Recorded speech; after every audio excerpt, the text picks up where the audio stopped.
Good afternoon. I would like to call the meeting of the Assembly Committee on Revenue to order. Will the Secretary please call the roll? Assembly members Considine, De Silva, Flanagan, Gallant, here. Goulding, here. Gray, I guess I'm here. Hafen, here. Wynn, here. O'Neill, Roth, here. Chair Backus. And I am present. I know we've actually had some folks already in and out of the room tonight, so please mark those present as they arrive. I think we'll probably go long enough for everybody to timely get here at some point. So with that, I would like to welcome our audience here in Carson City, as well as those in Las Vegas and those watching online this evening. Just as a reminder, if you're going to give testimony in support, opposition, or neutral to a bill, or giving public comment this evening, it's always important for you to state your name slowly for the record if you're appearing here in person. If you're appearing over the telephone line, we'd ask that you spell your name because sometimes it's hard to hear clearly exactly what your name may be. So always spelling when you're calling in is always very helpful.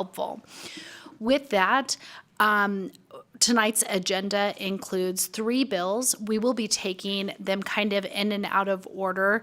We have Assembly Bill 359, which proposes to exempt sales of certain coins, currency, and bullion from sales and use taxes and analogous taxes upon approval by the voters. And we have Assembly Bill 377, which revises provisions relating to property, and also Assembly Bill 403, which proposes to exempt from sales and use taxes the amount of any allowance against the selling price given by a retailer for the value of a used portable electronic taken in trade on the purchase of another portable electronic. More than likely, depending on Assembly Member Torres Fawcett's schedule and education, will likely start tonight with Assembly Bill 359, go to Assembly Bill 403, and then conclude with Assembly Bill 377.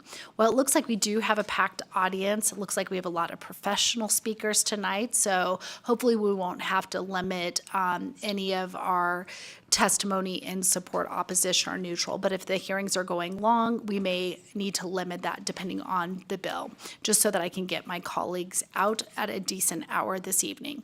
So with that, I will kind of nudge Assembly Member Gallant if she wants to start working her way down to the dais, but we'll go ahead and open the hearing for Assembly Bill 359.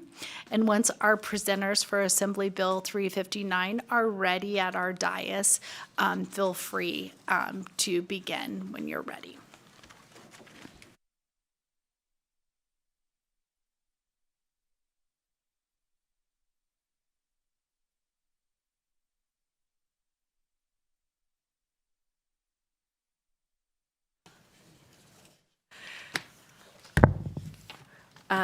Well, good afternoon to actually one of the best committees that we have. I've done it twice now through the 2 sessions.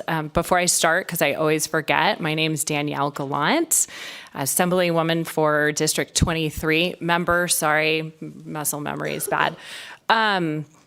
So today, it's funny, First of all, I do have different presenters today because, unfortunately, I don't know if you remember Honorable Ron Connect, who testified in the commerce tax hearing that we had on Tuesday, had an unfortunate accident leaving the building and is now in the hospital. So hopefully he's watching because the internet is working in the hospital, and we just wish him a very swift recovery, and we do miss him today. So I do have Patrick Heller with me today, who's the Industry Issues Advisor in National Coin and Bullion Association. And then Alan Rowe, who's also going to be assisting. He is the owner-operator for the Nevada Coin, Northern Nevada Coin, which is right down the street in a small business here in quaint little Carson City. So Mr. Connect asked me to carry this bill for him, and he's been a wealth of knowledge over the last couple of years, and so I was happy to do this on his behalf, and I had no idea that there would be so much support within the community for a bill like this. And through my research, one of the things that I found very interesting is that there has been opposing opinions about whether coins, collector coins, bullion should be taxed. And our state has sort of flip-flopped on regulation on taxing, not taxing. And so it's been up for interpretation. And it turns out this summer, LCB Fiscal was actually hoping for some clarity on this, and lo and behold, I sort of fell upon this bill. So one of the things that I wasn't expecting when I got this was that this was actually going to be a ballot question. I probably should have put 2 and 2 together. So essentially what this will do is that it is going to put it to the voters to decide whether they want to exempt certain coins, currency, and bullion from the sales use tax of 1955. So this would have to go onto the ballot and then be, if it passes, would be implemented in, I think it was January of 2027.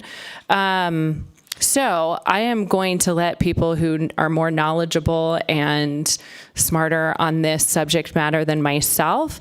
So Mr. Heller, would you like to take over? I can do that. Chair Bacchus, Vice Chair Considine, and members of the Assembly Revenue Committee. I am Patrick A. Heller, Heller, which happens to be a monetary unit that circulated in Europe for hundreds of years. I'm a former CPA, and I'm also continuing my 44th year as a coin dealer with extensive experience in analyzing the impact of precious metals and coin sales tax exemptions. I support Assembly Bill 359, which would exempt retail sales of precious metals, bullion, coins, and currency in Nevada from sales and use taxes. This exemption is a cost-effective strategy that can stimulate economic growth, as has happened elsewhere, potentially increasing overall tax revenue, even though this is a tax exemption. When Michigan adopted a similar exemption in 1999, the legislature, fiscal agencies, and Treasury all used my calculation of the for the fiscal note. I predicted on a dynamic analysis there would be an increase in net tax collections. And then I later documented that the actual increase in state tax collections was about double what I had forecasted. I predicted the net increase would be about $1 million, ended up being about $2 million a year. The experience led to my involvement in helping 21 other states pass and enact similar exemptions. The evidence consistently shows that these exemptions create jobs and generate positive economic activity. In previous testimonies in other states, there's 3 key points that I have been asked about. Number 1 is the fairness of such an exemption. Precious metals and coins differ from other tangible assets because they are not consumed. Sales and use tax is a consumption tax. They are capital assets acquired for investment or hobby purposes, with sales reported to the IRS so that people can put them on their income tax returns when they sell them. As a result, taxing is inconsistent with the intent of sales tax, which is designed to tax consumption. Additionally, many affluent investors already avoid Nevada sales tax by purchasing metals from dealers in one of the 40 other states that have adopted legislation with similar exemptions, or using depositories in states like Delaware. They can buy shares in exchange-traded funds. They can buy commodity or futures contracts, or they can buy ingots stored on the vault floors in the Perth Mint in Australia, Royal Canadian Mint, or Royal Mint in England. Without adopting this similar exemption, less affluent investors don't have the advantage to making such purchases. Second, why draw the line at precious metals? there are people that say, well, you could buy stamps, jewelry, antiques for an investment. But the one for precious metals and money aligns with federal policy permitting individual retirement accounts to hold precious metals and coins, but not other tangible assets like art or antiques. 40 states, as I said, have adopted similar exemptions, but they have not adopted exemptions for stamps, gems, art. This would also align, as Representative Gallant said, with neighboring states like California, Arizona, Utah, and Idaho that have adopted exemptions, and Oregon that has no state sales tax. Investment firms have created investment funds specifically for coins and metals, but no funds exist for other collectibles. And as I said, the IRS does require dealers making purchases from the public to file Form 1099-B when they buy certain forms of bullion because they're investments, not consumable goods. The economic impact of the exemption, which Alan Rowe can also give you his own experience. Most fiscal policy statements do a static tax analysis saying if we establish a sales tax exemption, how much tax collections will we lose, but don't look at what the economic changes are that have other influences on taxes. When Michigan adopted their exemption in 1999, industry employment doubled conservatively and payrolls increased 800%. The Michigan Treasury did a study that said 38.5% of payrolls are spent on merchandise that Michigan sales tax is collected on. So if in Michigan, in fact, about 2% of payrolls represents an increase in sales tax collections. In addition, when you have more traffic in your stores, coin dealers also sell more merchandise on which sales tax is still collected, such as antiques, jewelry, hobby supplies, other collectibles.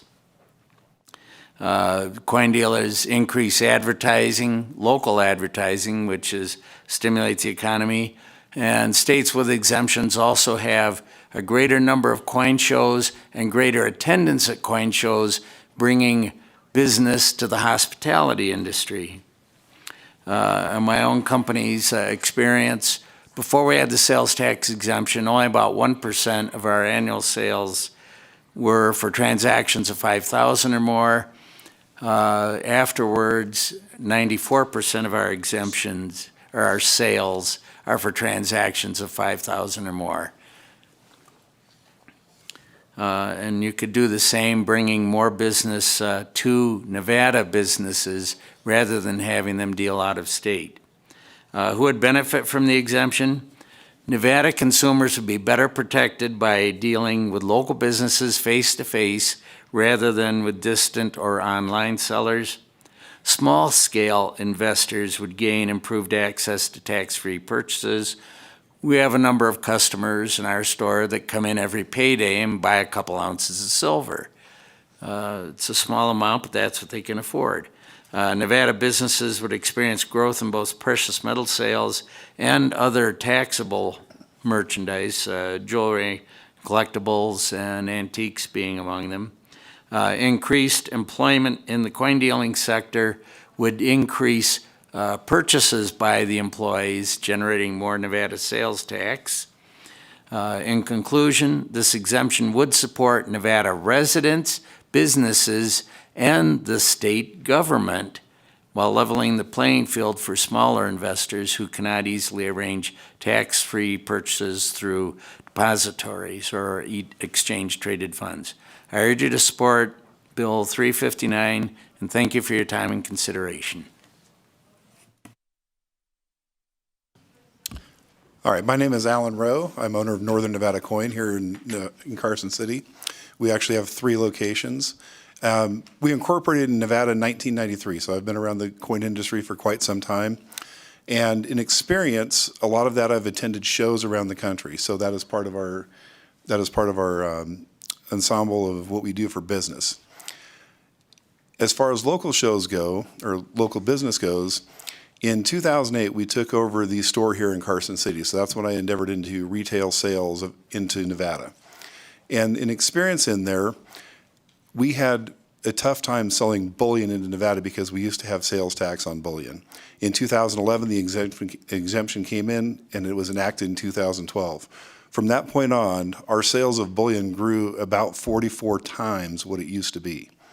We've expanded from 1 store and 8 employees to 3 stores and 38 employees. So just the economic impact of having that tax freedom off of bullion has increased business tremendously here for us. With the advent of the interpretation of the law, which was what was happening with the tax department last year, it just shows us that we needed to move forward with clarifying this, moving it forward, because the spirit of the law was to take that tax away from bullion. Now, we're also asking to take away the tax from rare coins because rare coins offer another alternative of investments. And when I say that, a lot of our old $20 gold coins, which were made as commerce vehicles back in those days, they were like a $20 bill, but they were made of gold because we were on the gold standard. A lot of those coins are traded now for very close to bullion levels, but here in Nevada, they have to be taxed. And so when you do that, you take away an alternative form of investment from people looking to invest in gold. Now, every state that borders us, and as Pat said, there are 40 other states that have exemptions and 5 that have no sales tax period. But every other state that borders us has exemptions on rare coins, meaning all of our constituents here can drive to California, can drive to Arizona, Oregon, Utah, Idaho, and they can purchase these coins without tax liabilities. And as personal testimony, some of our largest customers here, when they do purchase rare coins from us, they do not take delivery in the state of Nevada. They have it shipped to another home in a different state, or they attend the shows and pick up their materials there. So we are not gaining tax revenue by taxing this. The only people that are getting hurt, as Pat was saying, are the people that can't afford to travel to go purchase their coins or don't have ways of storing them in other states. So it's important that we take the tax off of rare coins and bullion and paper money in this bill, and we support Bill AB 359. Thank you. Thank you so much. And I'm so sorry, Assemblymember Gallant. Okay. Thank you guys for your presentation. Mr. Rowe, I'm going to pass around to ask questions, but I'm just kind of curious just because I'm not as savvy in this area. But when you're talking about rare coins, are rare coins actual, like, once used for currency as compared to 2 different coins that I've gotten this session? My speaker gave me a really cute coin that he signed the back of and put affixed to another gift. And then we also here in the building, each session, the old mints coins that we have, and some are actually precious metals, silver, and then some are other like fake metals that are just like little gift items. Can you kind of clarify what is that intent of that coin? Absolutely. Legal tender is what. So you're asking about legal tender. Now, This is also a really weird thing we have to do. Each time you speak, you have to state your name so that our minutes are accurately reflect who's speaking. Okay, I'm sorry. My name is Alan Rowe. And to answer your question, Mrs. Backus, I'm sorry? Assemblymember Backus, I'm sorry. So coins were made as currency, as legal tender. And so when you're talking about an old coin, such as Carson City dollars, we had silver dollars that were made here in Carson City. Those were made as a $1 piece, just like you have a $1 bill in your pocket today. The difference is our standards were in gold, silver, and copper in the old days. So now those precious metals add to it. We also had nickel coins versus a medallion. And like what the Carson City Mint is making now are technically metals or medallions. So those were never made as legal tender, but a lot of those are made for use of their metal values. Ironically, here in Carson City, we are probably responsible for the minting of the Morgan silver dollar due to the Bland-Allison Act of 1878, where all the silver coming out of the Comstock lode, the government was asked to make them into silver dollars, and so that was basically the embornment of our silver dollars. Danielle Gallant, for the record, if the committee would like, we have some examples if you'd like to see them. Don't steal them. They're Maddox's. Yeah, and then one more thing we're going to have to do before you leave is we're going to have to take a photo of your examples so that they would be accurately reflected in the record. Understood. So that I understand then, in response to the question I asked you, is like things that are made for not legal tender. Those, it seems like you're referring to those as medallions as opposed to like a rare coin. Yes, Alan Rowe speaking again. Yes, some of the medallions, like the Mint used to make medals as well. We made things such as Indian peace medals. We made medals for presidencies and their inaugurations. A lot of those are highly collectible now these days as well. And a lot of people make investments in those. Some of the Indian medals that were made in the early years for peace treaties, et cetera, bring thousands upon thousands of dollars. So their investment purpose on that is people purchase them and say, I'm going to buy this because I think in the future it's going to be worth more. As Pat was saying earlier, these are not being consumed. They're not being used. They're not being, walked around and played with. These are items that are being purchased, stored, and then sold again in the future for hopefully a profit. Thank you for that. We'll go ahead to Assemblymember Golding. Thank you, Chair. Thank you for the presentation. We'll fix that in a minute. Do you know what the annual state revenue is for each one of the three categories, coins, currency, and bullion? Maybe, I don't know if you split out the currency from the coins, but can you give us some idea of what the scope is that we're dealing with? Patrick Heller. In 2016, the National Coin and Bullion Association did a national coin dealer survey. They found that the average dealer in a state where they had to charge sales tax had about $104,000 in annual sales in coins and precious metals. And you multiply that times the number of coin dealers to get an approximate idea of that. In states with complete or partial sales tax exemptions, the average sales volume of coins and precious metals was over $1 million annually. The out-of-state retail sales from dealers in states with exemptions was also, I believe, 2 to 3 times higher than dealers in states that had charged sales tax locally. And also attendance at coin shows was overwhelmingly higher in states that had sales tax exemptions.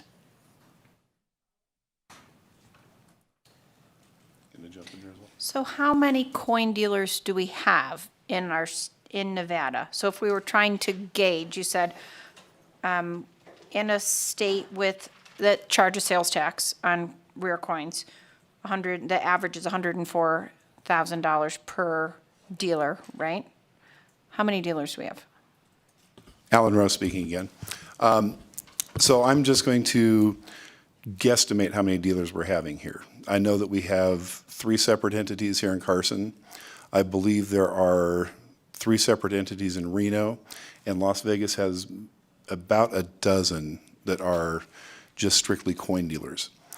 This also affects things such as pawn shops and some of the other buy-sell places that have to deal with coins. Another thing to point out on the revenue that Pat was saying for coin shows, like I attend coin shows quite regularly. When I say that, I've attended probably 7 or 8 already this year. One of those being in Las Vegas. And by attending coin shows in states where we collect tax, such as Las Vegas, the sales are pretty abysmal there. We have very few people that are purchasing coins there. And a lot of times I'll hear from customers, I don't want to purchase it if I have to pay tax. And some of our sales that we make at those coin shows, we actually tell them, well, we'll ship it to you back when you get home to Arizona. So we'll make the sale at the show, we'll ship it to them in Arizona or ship it to them in California so that sales tax does not apply. They're just shipping it home. And what we have conversely is like in Long Beach, there's a show that's been there 3 times a year for the last 60 years. And at those shows, the sales are usually quite large because they have the tax freedom there. Now, ironically, Long Beach is faltering now, not due to the fact that they have a tough economic road with coins there, but rather the cost of the convention centers are up, the crime rates are up, et cetera. And so unfriendly California businesses where you have to register your business in that state if you're there too many days, et cetera, has prevented a lot of dealers from coming there. So that show is looking for a new home. And it's already canceled their shows for June and for September this year. And I know that they're looking for a new home. So that gives Nevada an opportunity to attract something like that. Las Vegas is a perfect convention center place to bring in huge conventions such as our ANA that Pat mentioned. Or Reno, I know, was considered by the ANA convention a few years ago. And one of my friends who was on the board of the ANA said we wouldn't go there because they had sales tax. Instead, I think they went to Atlanta or Charlotte, North Carolina that year. So we're losing out on the potential show revenues there.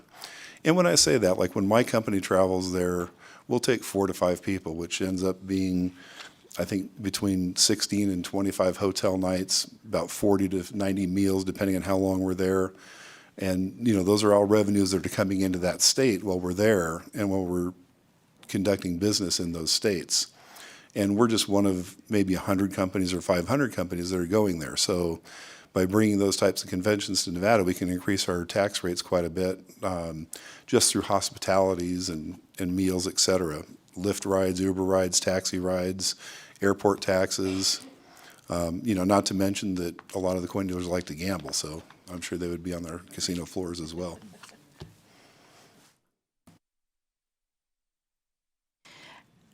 Members, do we have any other? Assemblymember Gray. Thank you, Madam Chair. Good to see you again, Mr. Rowe. Usually it's in your office, in your business, but actually I have a question for either you or Assemblywoman Gallant or maybe Mr. Nakamoto down there. Why isn't there a fiscal note on this? I mean, I'm happy to see there isn't one, but Department of Taxation didn't even put a fiscal note on it. Alan Rowe answering again. And one of the things that I can say personally for my business is we sell a tremendous volume of coins, but a lot of the volumes of coins that we sell, we ship out of state, we do at conventions in other states, et cetera. We have the freedom to deliver bullion in Nevada without sales tax. We do a tremendous amount of business of that here. So there is not a tax impact with that.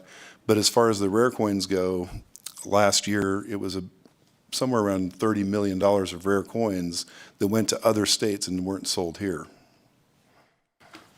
Assemblywoman Gallant, for the record, we have the Department of Taxation here. If you would like, I can phone a friend, if you don't mind.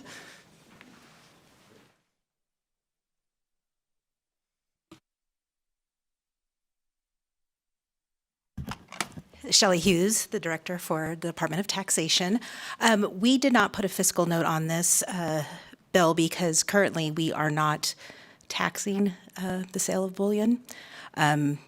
We were in the process of notifying the industry that we were going to begin taxing it based on advice from our Deputy Attorney General's office. So when that happened, industry was very concerned. We were going to initiate the regulation process to get this addressed in statute or in regulation. But then this bill came about, so we have that on hold right now. But it would not be an impact to the department, and in our fiscal note, we did put there could be an impact to the state, but we could not determine that. Thank you. That elicited the response that I was looking for. I'm glad we got that on the record. And thank you, guys. And it's a good bill, and I was happy to be a part of it. Thank you so much. I think we are all done with questions. So if you want, for the presenters, because this is not probably your normal space, you can go ahead and take a seat like where you were sitting originally so that we can go ahead and invite up anyone wishing to give testimony in support of Assembly Bill 359 this evening. So those wishing to give support here in Carson City, what you'll do is you'll make your way up to the dais as they're leaving the dais, and when you're ready to make your comments in support, you can push the microphone. And once again, just remember to state your name and give your support. If folks, and this is wonderful, we will have Ms. Hanson start us off. She's a pro at giving us testimony, so she'll show you how it's done. We just ask, try to keep it around 2 minutes. Thank you, Madam Chair, members of the committee. My name is Janine Hansen, and I'm here representing the Independent American Party today, and I didn't get to hear all of the presentation because I was in another committee. The Independent American Party has always supported hard money and precious metals, and we're glad to be able to support this today. There's only about 5 states that I could find, Maine, New Mexico, Vermont, Hawaii, and Nevada, that have laws to tax precious metals. Precious metals are usually as an investment, and so this doesn't seem to make a lot of sense. Years ago, my brother, he's gone now. He was killed in an accident on Golconda Summit, but he used to go over to California. We had property over there with my family, and he would order his precious metals out of California because they didn't have tax. So I think that's what happens to a lot of local businesses here, that as they testified, that people go elsewhere to get those precious metals. And I think we want to keep that business here, and it would be wonderful if we could have the coin shows. And I think it's a great thing for the Silver State to be having a very positive and friendly attitude towards precious metals. And we certainly support this bill and hope that you'll pass it. Thank you very much.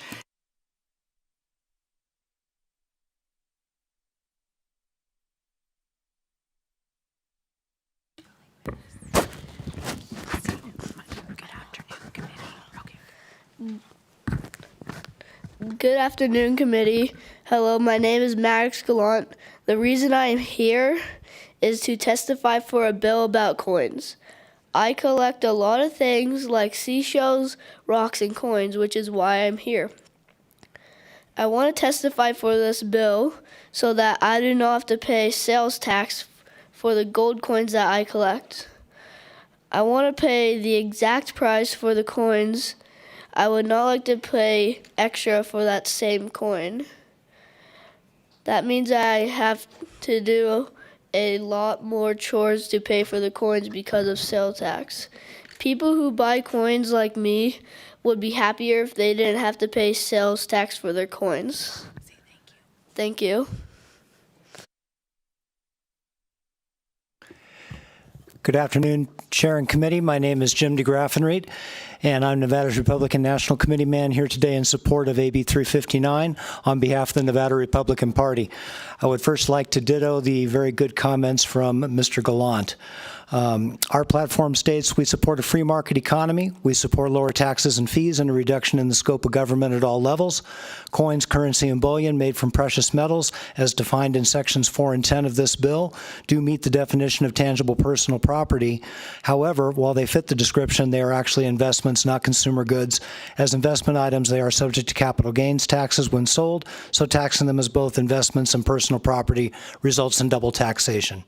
As has been mentioned, the vast majority of U.S. states have exemptions in place for their sales tax laws on coins and bullion, including our neighboring states. By enacting the same fair common sense provisions into our laws as they have, we can support Nevada businesses by not giving buyers motivation to take their business out of state.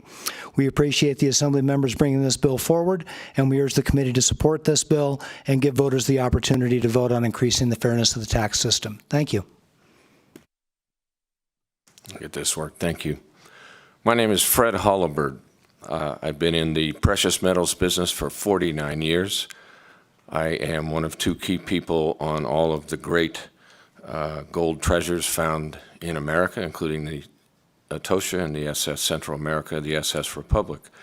I have a multi-decade career in gold mining, having managed 2 gold mines here in Nevada and responsible for the discovery of 5 producing open-pit gold mines here in Nevada.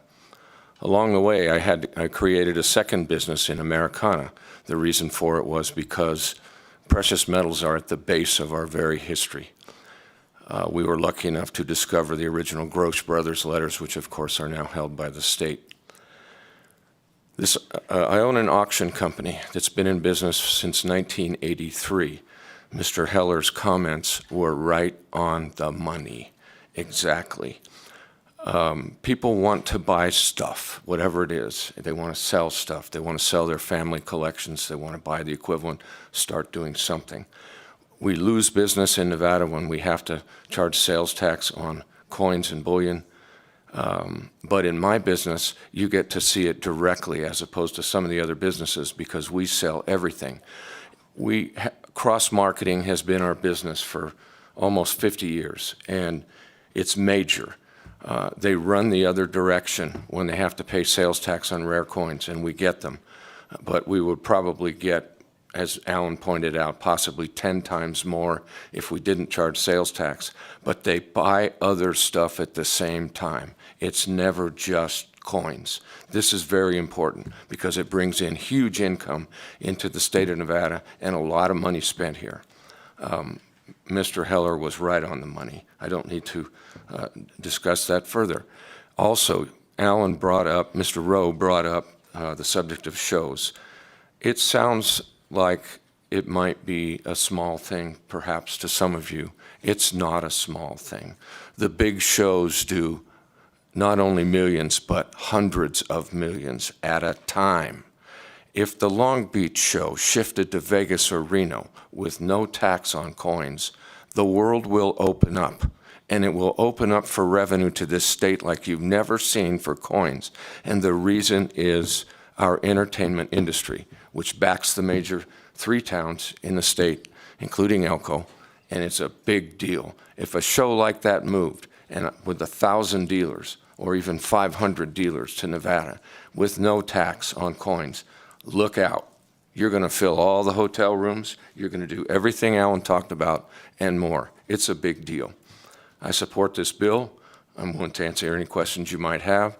I had to give you my background first so that you understood that I'm a very serious professional in the precious metals business.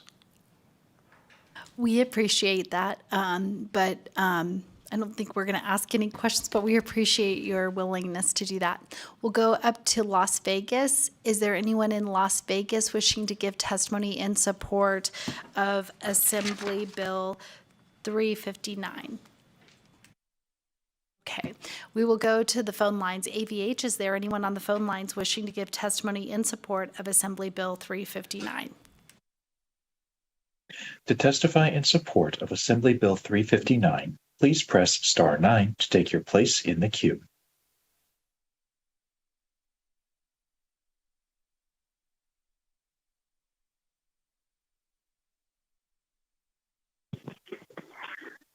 Hello, my name is Michael Ryan, Michael-Ryan. I'm a longtime resident of Nevada and a Marine Corps veteran. AB 359 is a smart economic policy that supports financial independence, protects against inflation, and promotes investment in stable, reliable stores of value.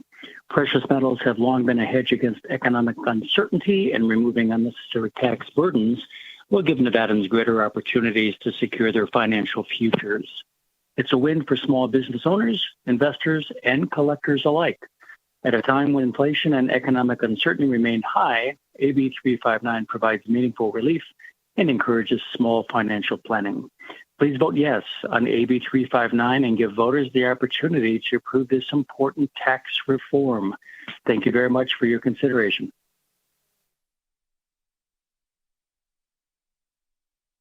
Chair, we have no more callers on the line to provide support testimony. Thank you so much. Next, we will take testimony in opposition of Assembly Bill 359 here in Carson City. Is there anyone wishing to give testimony in opposition to Assembly Bill 359 here in Carson City? And I believe the gentleman in Las Vegas is from Department of Tax, so we can go to the phone lines. AVH, is there anyone on the phone lines wishing to give testimony in opposition to Assembly Bill 359? Chair, the public lines are open and working, but we have no callers to testify in opposition at this time. Thank you so much. With that, we'll go ahead and move to neutral testimony. We can start here in Carson City. Is there anyone in Carson City wishing to give testimony in the neutral to Assembly Bill 359? Anyone in Las Vegas wanting to give testimony in the neutral to 359? AVH, is there anyone on the phone lines that wishes to provide testimony in the neutral to Assembly Bill 359? Chair, we have no callers to testify in neutral. Great. With that, I am happy to invite the bill sponsor back up to the dais to give any closing remarks. Danielle Gallant for the record. Just wanted to say thank you very much for everybody's questions and time and indulging us on this journey of rare coins. Thank you. Thank you.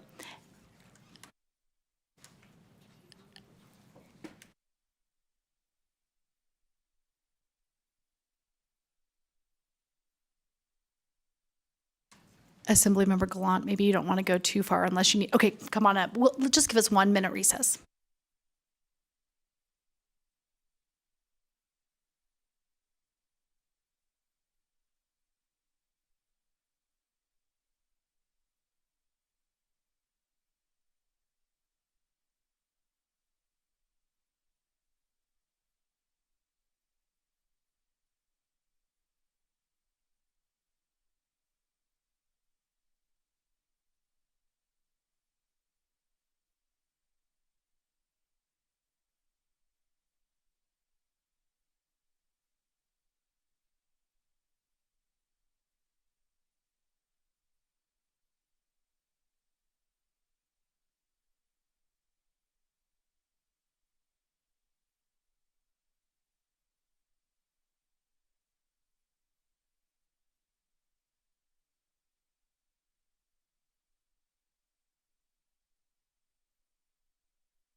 Okay, we're going to go ahead and call the Assembly Committee on Revenue back to order. We're going to take our bills out of order because, as I understand, I believe education is just wrapping up. So with that, we will go ahead and open the hearing on Assembly Bill 377, which revises provisions relating to real property. With that, we welcome Assemblymember Gallant back to the dais to present Assembly Bill 377. Thank you, Chair. Danielle Gallant for the record. Okay, this one I can make quick depending on how many questions you guys have. So AB 377 was something that I tried to work on last session with a different in a different way. And this time I looked at this just going, let's just go ahead and change the process so we simplify it for everyone. So for those of us that are in Clark County, I don't remember, I'm not sure if you guys remember, a couple years ago, there was like a glitch in the system and all of these homeowners that are owner occupied got sort of defaulted up to that 8%. So rentals are taxed at 8% or capped at 8%. Owner occupied are at 3%. And we had a lot of people that were very upset about it. And partly is because the process was somewhat flawed. So what was happening was that we were getting, every time there was an ownership change on a property, you'd get like a letter or a postcard, and you were, the homeowner or the constituent that was supposed to know that this random little postcard was really important. And so they were supposed to fill it out and say, hey, this is my primary home, or this is a rental, and by the way, I'm renting it for X amount of dollars, and then mail it back to the assessors. And sometimes it was getting lost in the mail. So if they didn't actually get that postcard back, that property was automatically defaulted to 8%. So I knew that there was like an issue here that we needed to address. So it was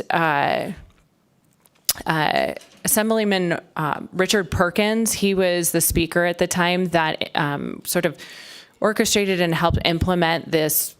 I call it bifurcated, but it's really trifurcated because we have the owner occupied versus the rental plus the land. So I do not envy our assessors. They're really good people. And so he and I have talked over the last year, and I wanted to give him forewarning, and he agreed there was a certain amount of like the process could be fixed. So in working with NACO, they've been amazing over the last couple years. And then also with my real estate background, I figured, why don't we just add it to the form when we record a home and on the declaration page? And so you just check a box, and there's no more mailing out postcards and the additional cost for the various cities. Let's just let the homeowner check off that box saying whether it's going to be an owner occupied or whether it's going to be a rental. And frankly, when you purchase a house, you have to let the lender know what is going to be the intent of the property as well, because it changes the interest rate of the loan and how much you actually have to put down. So it's almost already part of the process. So that's essentially what this bill would do, is to change the declaration of value form to add this additional checkbox. I do have Shelley Hughes with the Department of Taxation because they would be in sort of overseeing what that form change would look like if you guys have any questions. I also have a friendly amendment from NACO as well, National Association of Counties. I apologize, I'm using the acronyms, which would just change the NAC so that they could utilize that recording. So it's more of a procedural change to make things much easier for them. And at that point, I am happy to take any questions. You guys look riveted by this, by the way. Thank you. Thank you so much for your presentation. And it is a very exciting thing. When you say that form, are you talking about the declaration of value that's filed with like any time that there may be like a transfer or anything that takes place with the property, as simple as even exempt transfers? If I am going to take the property and transfer it from myself to my trust, is that the form you're talking about that kind of everyone's agreeing to? Danielle Gallant, for the record. Yes, that's exactly the form I'm talking about. And a perfect example, I just went through this summer. So we decided to move and make our home in Henderson a rental. So we quit claimed that into an LLC. So that triggered with the assessors. I got dozens of letters from them, right? And I'm looking at all this postage that if we had just checked that box, then the process would have been internal and streamlined. So yes, every time there is an ownership change, it would be part of the recording on your declaration of value. Thank you. Members, do we have any questions for Assemblymember Gallant? We'll start with Assemblymember Nguyen. Thank you, Chair. Thank you for the presentation. I were on the same boat on this part where I did not remember the forms because, well, you know, when you're up here in Carson City for a few months, you just don't check your mail, and then 6 months later, you miss the deadline. Do we add a process for us to be able to do it online? Danielle Gallant, for the record. So in part of recording, there needs to be notary that happens. It helps reduce with fraud. So at this point in time, I'm going to have to say probably not, until maybe in the future we figure out blockchain, like our Secretary of State is trying to work out. But I just don't think we're ready for that yet. Chair, just a quick follow-up on this. I'm looking at the phone a friend folks in the back. I don't know if they have a different answer or directly Hughes. I'm not sure. Okay, you don't. Okay. That appropriately? Okay, look at that. I awesome. got it right. Hey, thank you. Just want to make sure with the phone a friend folks. Thank you, Chair. Thank you. And I'm just going to make one comment for the record because I just realized something that I didn't. I had the opportunity to talk to, obviously, Assemblymember Gallant about her bill before, but I just realized something, and I'm not sure if when the counties come up, if they come up, but maybe a neutral could opine on it. But one of the challenges right now, you're addressing any future transfers of property. But right now, like I realized when Assemblymember Nguyen talked about those wonderful postcards that we all receive each year in order to say, do you want to take your abatement if you're a property owner, primary, and this is your primary residence? We do that. But we may have to look to something, maybe amendment or something for those that it's a primary address right now. That may be where the OR form comes into play. So I'm not sure like what could be done there, but I think that's the big point of your goal. Because I remember your bill last session is that like a lot of the individuals where their house is their primary residence is to make sure they are getting the proper abatement for that 3% cap as opposed to automatically being at the 8%. So Danielle Gallant, for the record. So I think because the media did such a great job covering this, particularly in Clark and in Washoe, that a lot of homeowners became very aware and were checking. My bill last time, I wanted to be able to have the counties give a credit back to the homeowners going the year prior, and because it was not their fault, right? But unfortunately, that died over in the Senate. It wasn't our fault. But currently, as it stands, if you catch it in this current tax year, they will reimburse you for any overcharges. Thank you, members. Do we have any other questions for Assemblymember Gallant? Okay. With that, if she wants to take a seat back, can go ahead and welcome up anyone here in Carson City wishing to give testimony in support of Assembly Bill 377. Please make your way on up.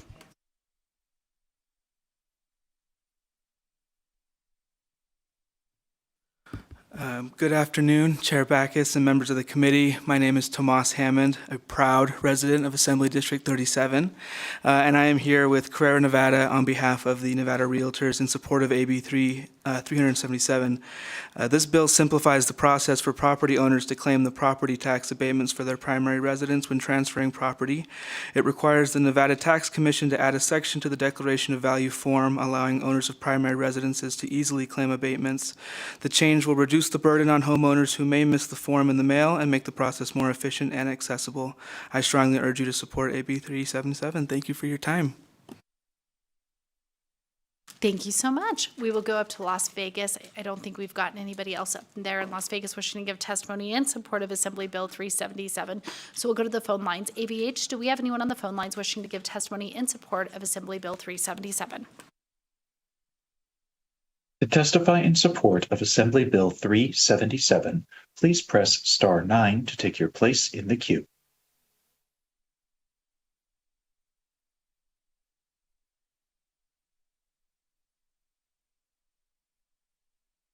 Chair, we have no callers choosing to testify in support at this time. Thank you so much. We will come back to Carson City to take testimony in opposition to Assembly Bill 377. I don't see anyone standing up, making their way down to the front, so we'll go back to Las Vegas. I don't believe I see anyone in Las Vegas wishing to give testimony in opposition to Assembly Bill 377. So AVH, we'll go to the phone lines. Is there anyone on the phone lines wishing to give testimony in opposition to Assembly Bill 377?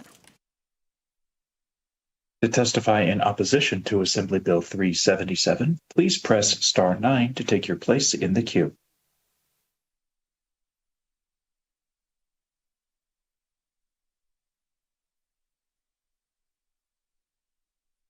Chair, we have no callers choosing to testify in opposition at this time. Thank you so much. With that, we'll move to testimony in neutral here in Carson City. And so when you make your way to the front dais, feel free to give your testimony. Good afternoon, Chair Backus and committee members. For the record, Becky Dutro, representing Nevada Taxpayers Association. We feel this is a helpful bill that advises people of their tax rights, specifically property tax abatement eligibility, and makes the process more seamless and efficient, specifically with the proposed amendment by NACO. It will correct an existing issue caused when there's a title transfer of property and a taxpayer does not know they must be proactive to ensure their property tax cap abatement percentage has been correctly applied and is beneficial to all taxpayers. Thank you. Thank you, Chair. For the record, my name is Vincent Guthrow. Last name is spelled G-U-T-H-R-E-A-U. I'm here on behalf of the Nevada Association of Counties, or NACO.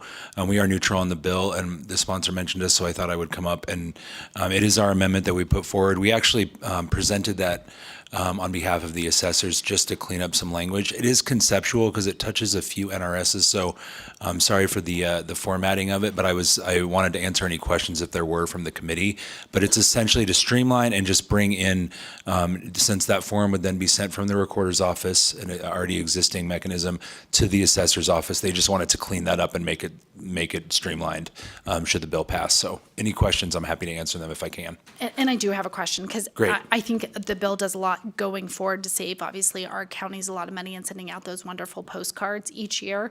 But I'm thinking about, like, right now. So what happens, I guess maybe, is it the anticipation that there'd be one more round of postcards and then those individuals claiming the abatement would be grandfathered in? And I don't have your amendment in front of me, so I'm not sure if this was addressed in there to how we're going to, like, regulate that. For the record, Vincent Guthrie for NACO. I don't speak for the procedures at the assessors and at there, but I can give some general guidance on this. One, we encourage property owners to look at their property tax bill if they feel like they're being charged, because it's hard for us to claw back and we don't have that mechanism. But I do believe that we realize this is sort of moving forward. To clarify this, I'm sorry I don't have a solution there. I can follow up with the committee offline to see if there's a solution for and what they anticipate for maybe one more round. So I'm sorry I don't have an answer to your question today, but I'm happy to take that offline with you. That'd be perfect. Thank you Sure. so much. Any other members have any questions for Mr. Guthrie? I don't see any. So with that, we can go to Las Vegas for testimony in the neutral to Assembly Bill 377. AVH, is there anyone on the phone lines wishing to give testimony in the neutral to Assembly Bill 377? To testify in neutral to Assembly Bill 377, please press star 9 to take your place in the queue.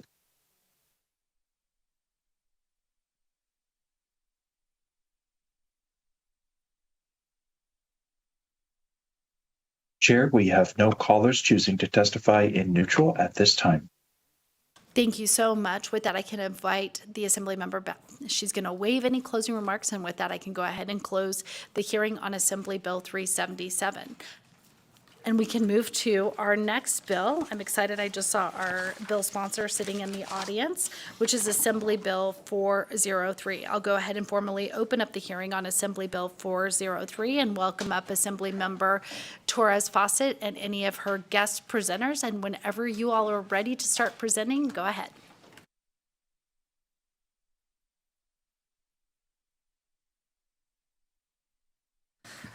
Thank you, Chair Backus and members of the Revenue Committee. I will admit this is my first time ever testifying in the Revenue Committee, so I'm super excited to join you all today after a very hardworking day in education.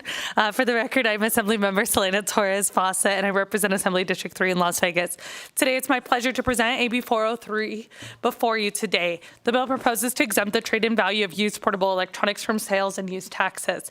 I'm here today with Jesse Wadhams from Black & Wadhams, attorneys at law, and Olivia Spears, legal counsel for Asurian. I'll first provide some background information for the bill, then I'll pass it over to Ms. Spears to provide context for the retail technology industry and close with a walkthrough of the sections of the bill. So some background information to begin. Many Nevadans will encounter the experience of investing in costly products such as a car or cell phone to make their daily lives more convenient. In fact, I would argue that in today's society, cell phones are not just a convenience, but a necessity. Imagine trying to get through your day without a cell phone. I'm very guilty of checking my phone multiple times a day. And I'll be honest, I think I've only been alive in a generation with cell phones, so I can't remember a day before they existed. In Nevada, existing law allows for sales tax exemption on new car purchases on the amount equal to the value of a used car being traded in. This bill seeks to apply the same type of tax exemption for a cell phone purchase when trading in a used cell phone. So for example, a new cell phone is worth $1,000 and the used cell phone that is being traded in is worth $600. AB 403 would subject only $400 of the transaction to sales and use taxes. This is common sense. This is a common sense tax exemption that will complement existing retail and consumer practices and help ease the financial burden of owning a cell phone and purchasing a cell phone. Since voters approved the sales and use tax of 1955 by referendum, the Nevada Constitution requires that any subsequent amendments of the act also be approved by referendum. Thus, AB 403 requires the submission of a question to the voters of the 2026 general election of whether the sales and use tax of 1955 should be amended to provide a tax exemption on the trade-in value of the used portable electronic. And quite honestly, this is something that Nevadans in 1955 couldn't have even encountered for, couldn't have even planned or expected. By approving AB 403, the legislature will not directly implement this tax exemption, but propose the tax exemption to the voters who will ultimately decide. At this time, I would like to pass it to Ms. Olivia Spears with Asurian. Thank you. Chair Backus and Assembly members of the Revenue Committee, thank you so much for your time this afternoon. My name is Olivia Spears, and I am a government affairs attorney with Asurian. In case you're not familiar with us, Asurion is the world's largest tech services company. We're most known for our work repairing and replacing smartphones and other handheld devices, but we have expanded our business into repairing, replacing, and installing all consumer electronic devices. Additionally, we own the U-Break iFix stores that you may have seen here across the state. While we're based in Tennessee, Nevada continues to be an important state for us. We have 125 employees here, a little under 750,000 subscribers, and 8 retail stores. And I will note for the committee that I'm trying my very hardest not to say Nevada and stick with Nevada. I have learned very quickly that I've been saying it wrong for quite some time, so I apologize. I'm here before you today to testify in support of AB 403. This bill is simple and straightforward. It would allow Nevada consumers to pay sales tax on the difference between a new portable electronic device and the known value of a traded-in portable electronic device.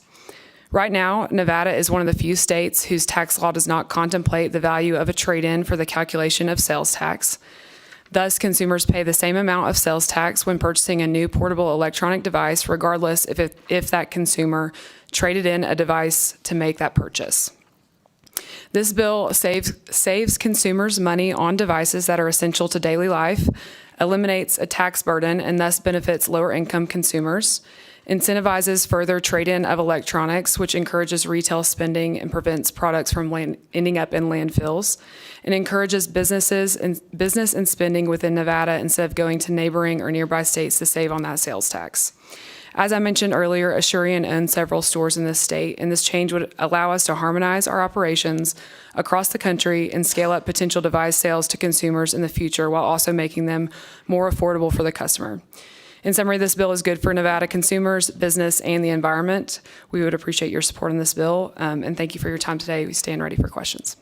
Thank you. Before we get into questions, I do want to go ahead and walk through the sections of the bill.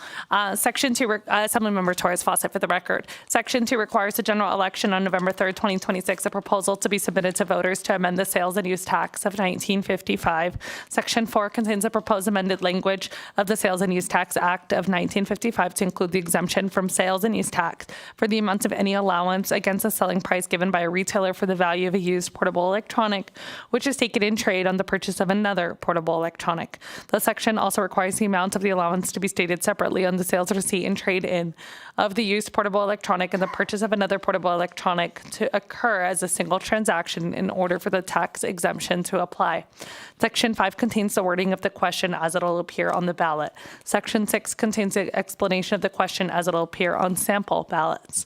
Section 7 provides that if voters approve the question at the 2026 general election, the amendment to the sales and use tax of 1955 becomes effective on January 1st, 2027, and expires by limitation on December 31st of 2050. And finally, sections 10 through 13 of the bill amend the local schools support tax law to provide an identical tax exemption and clarify that the exemption will apply to all sales and use taxes currently contemplated under existing law. You will note that we have submitted a proposed amendment. There's only one amendment to the bill. The amendment would additionally require the amount of the trade-in to be known and provided in full to the customer at the time of purchase in order for the tax exemption to apply. This language should be added to the proposed amended language of the sales and use tax of 1955 in sections 2, 3, 12, and 13 of this bill. At this time, we're ready for any questions.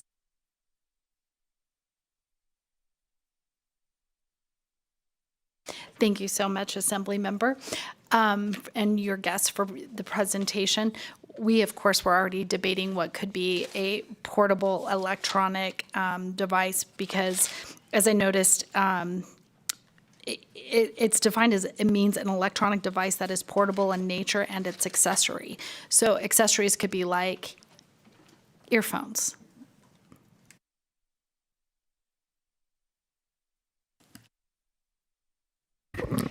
Olivia Spears with Asurion. Thank you for the question. It's more than just cell phones. I know we talked about the cell phone example. It could be computers, iPads, any variation of those things because we have so many options these days. Oh my gosh, what did we just say? Earphones. What am I? AirPods. I cannot get it out. I'm so sorry. That was so hard for some reason. AirPods. It could be a variety of those things as well.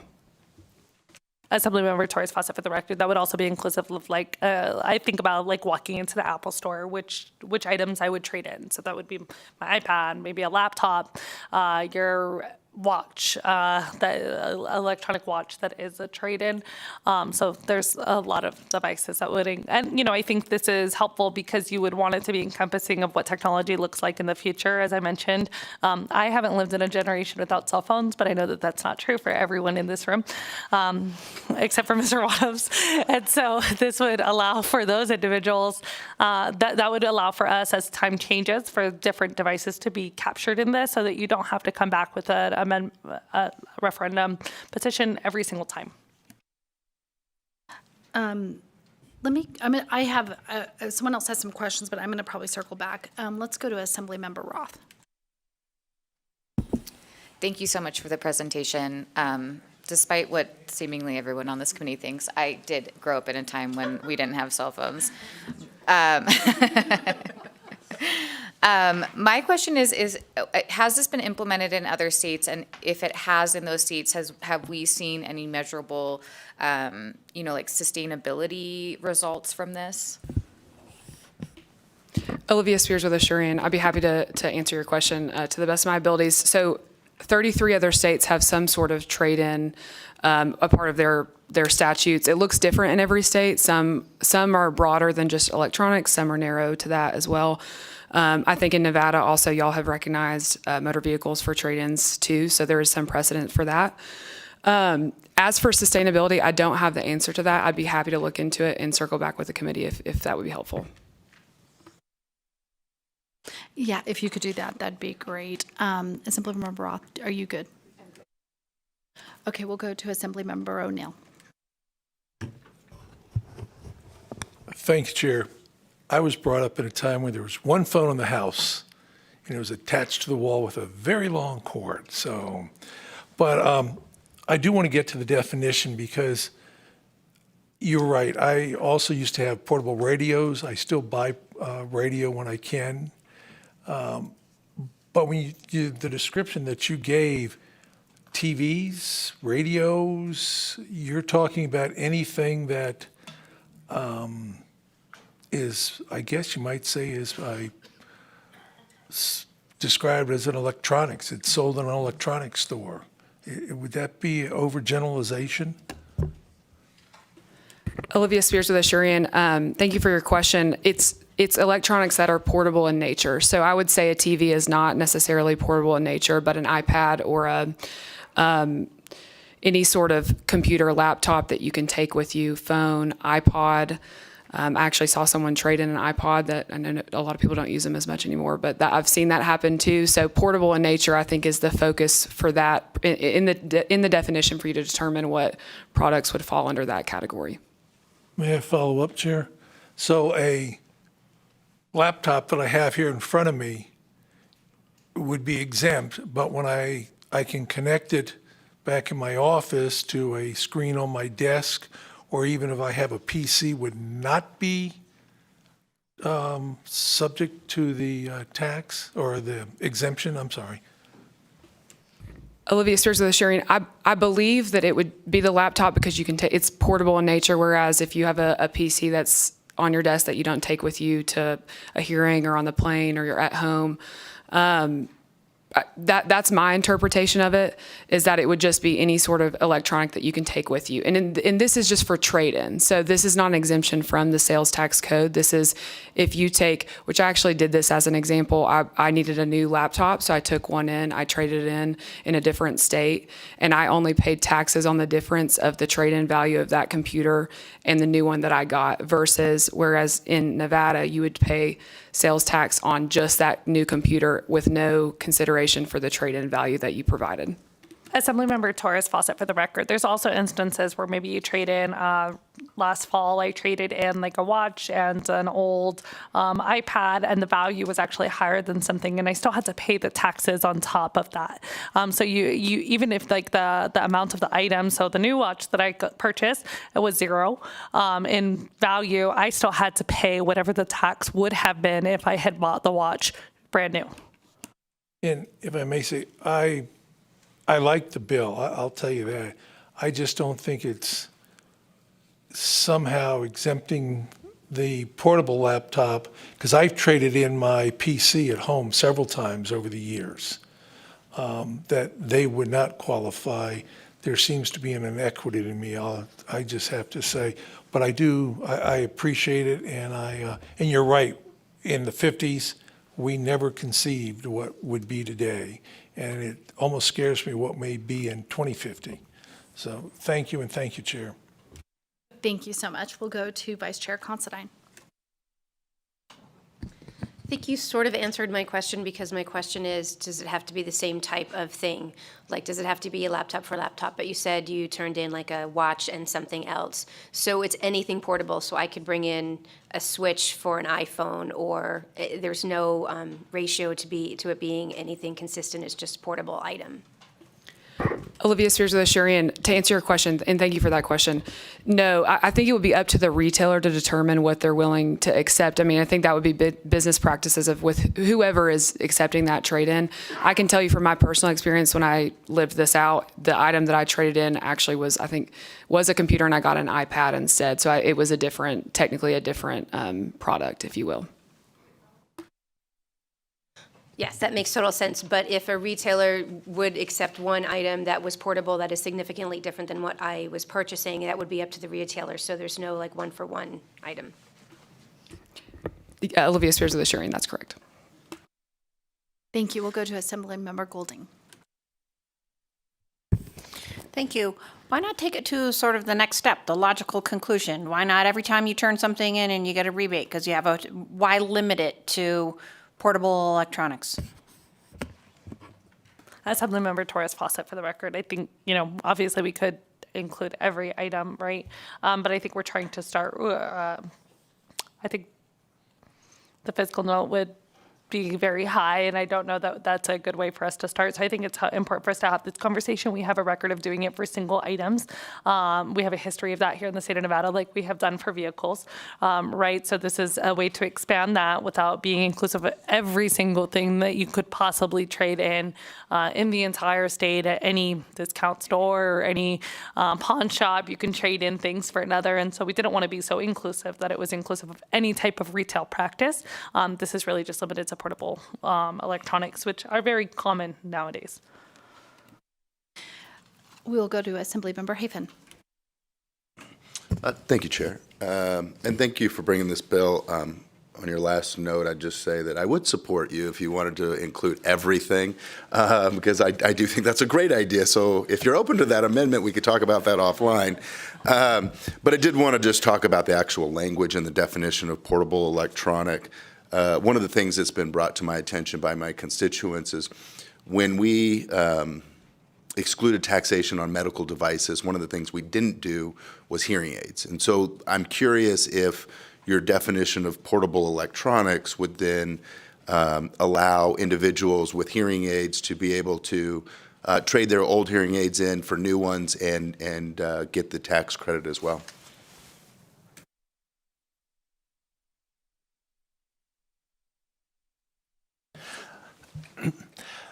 Jesse Wadhams, for the record, with Black & Wadhams, finally offering something up here of value. Member Hafen, I think the answer to that question is a little bit of an unknown. I think it would be open to some level of legal interpretation as to whether or not, say, the Department of Taxation or legal here decided that that was it within the definition. Follow up, Madam Chair. Then would it be the intent of the Assembly member to Assemblymember Torres Fawcett, for the record. Thank you for the question. The intent of this legislation is not to capture medical devices, which would be inclusive of hearing aids. However, I'm open to continuing this dialogue offline to see if that is a desire of this committee to be inclusive of those devices that were inadvertently left out in previous legislation. I'll go to Assemblymember Gray first. Thank you. Assemblywoman, yeah, if you guys could include hearing aids, because they are not, under Nevada current law and taxation, they are not considered medical devices. And the contrary to the federal side, where they do consider them durable medical devices, Nevada has chosen to go a different direction. So that would be I think that would be a win for those of us that have to use hearing aids. Thank you. I appreciate that comment. I'll continue this dialogue offline. Assemblymember Torres Fawcett for the record. Thank you so much. We'll go to Assemblymember Gallant. Thank you, Chair. Sorry, I'm just going to echo that. I apologize. I didn't even think about hearing aids, but my mom's 82, 81. She's going to be mad I put that on our record. We're now on two different sets of hearing aids over in the last couple of years. She's on a fixed income, so it's, you know, kind of up to our family to be supplemental. And so that might be really nice for the senior community to be able to have a little break, to be able to trade in those hearing aids. So that's just my comment, and happy to have more conversation offline. Thank you. Thank you so much. We'll go to Assemblymember Nguyen. Thank you, Chair, and thank you for bringing this forward. And I came from the wireless industry, so I definitely understand Asurians and some of the intent behind this, right? So I just want to make sure that I'm doing my math right, and we'll put this out in public record. Like, for example, the intent of the bill is fully focused on portable electronics everyday use, like a cell phone, right? So example, right now, if I'm trading my iPhone right here, and I'm gonna go for a newer version, this works $500, and the new one costs $1,500. If I give this back in and get $500 value, but the new phone is $1,500, even though now I have to pay only $1,000, that the taxes I would still pay is on the $1,500, and that's the current practice right now. Assemblymember Torres Fawcett for the record. This is a very talkative committee at 5 o'clock, but yes.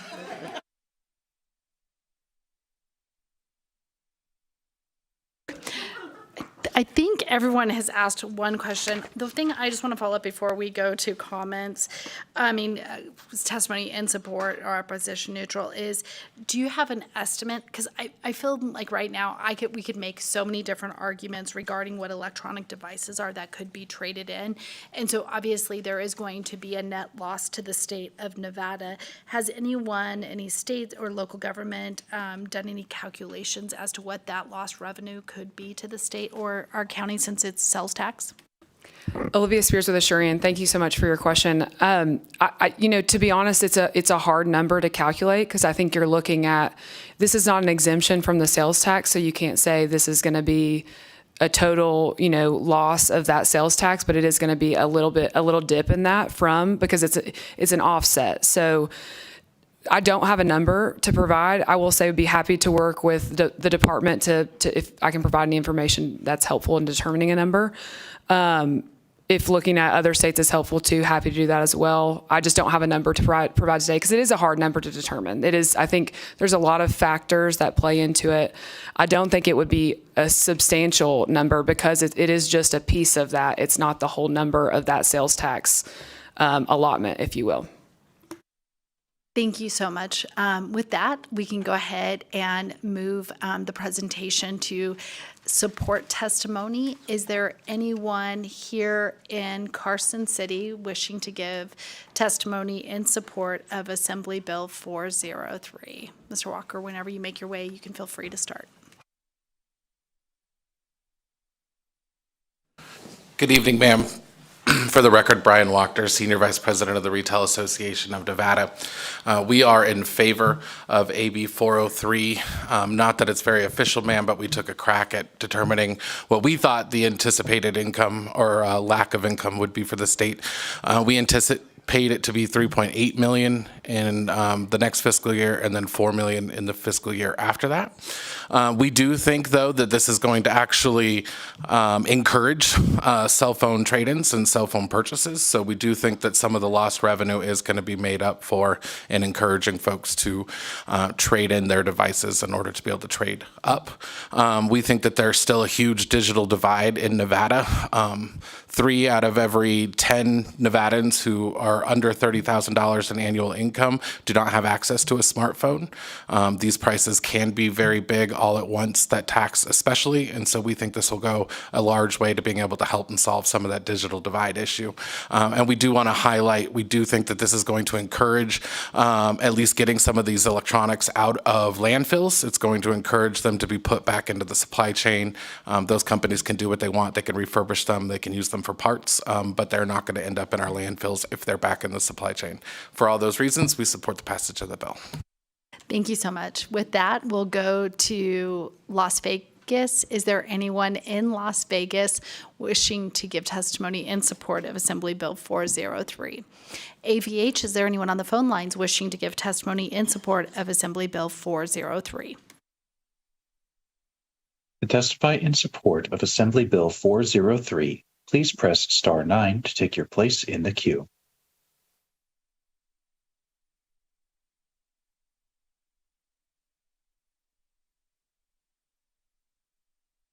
Chair, we have no callers choosing to testify in support at this time. Thank you so much. We'll move to testimony in opposition to Assembly Bill 403. We'll start here in Carson City. It doesn't look like anyone's making their way to the front, so we will go to Las Vegas. Is there anyone in Las Vegas wishing to give testimony in opposition to Assembly Bill 403? We'll go to the phone lines. AVH, is there anyone on the phone lines wishing to give testimony in opposition to Assembly Bill 403? To testify in opposition to Assembly Bill 403, please press star 9 to take your place in the queue.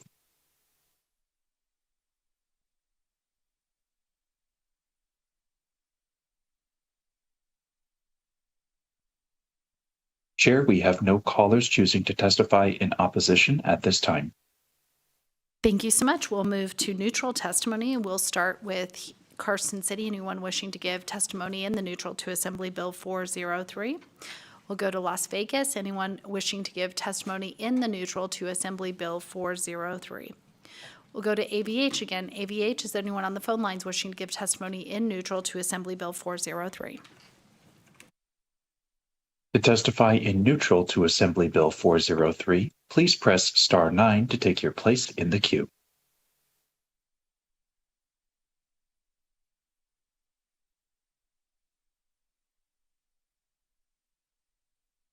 Chair, we have no callers choosing to testify in neutral.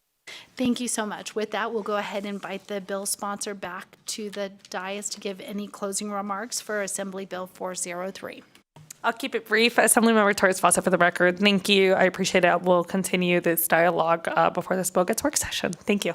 Thank you so much, Assembly Member. We can go ahead and close the hearing on Assembly Bill 403 and move to our last item on our agenda this evening, which is public comment. Before we go to public comment, I didn't know if Honorable Connect was listening tonight, but I, of course, also wish him a very speedy recovery, and I meant to do that earlier. So with that, we'll open public comment here in Carson City. Anyone wishing to give public comment here in Carson City? We'll go to Las Vegas. I don't see anyone wishing to give public comment this evening in Las Vegas. So AVH, I feel like we have someone on the phone line. Hopefully they're wanting to give public comment this evening.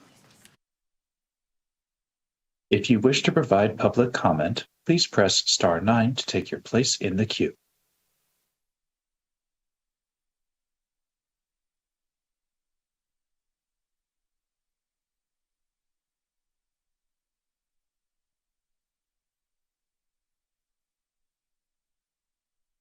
Hello, my name is Michael Ryan. I'm a longtime resident of Nevada and a Marine Corps veteran. I had the pleasure of attending the rally on protecting women's sports on Friday, March 14th. I'm very proud of Lieutenant Governor Stavros Anthony's strong leadership and support in protecting women's sports in Nevada. Now it's your turn to do the same. Protecting women's sports is a no-brainer. You are born a biological male or a biological female. If you are blessed with God-given ability to compete in sports at a high level, then you compete against biological males or biological females based on your God-given gender. Enough of this pathetic nonsense of granting a biological male permission to compete against biological females. This is wrong. It's disgusting that Democrat congressional representatives all voted against the Protection of Women and Girls in Sports Act of 2025. I can only guess that they just voted along Democrat Party lines, not to upset their congressional leadership. This is insane. Our elected Nevada Democrat congressional representatives in Washington are on the wrong side of history. They very well may not be reelected in 2026 as a result. Don't make the same mistake. Stand up to protect women's sports in Nevada by bringing SB 112 and I should say AB 240 to the floor for a hearing. Stop allowing biological males in biological females' locker rooms. This is so disrespectful to biological females and places them in a very hostile environment. You have the power to stop it. Do so. This is what your constituents want in Nevada. This is what America wants. Thank you.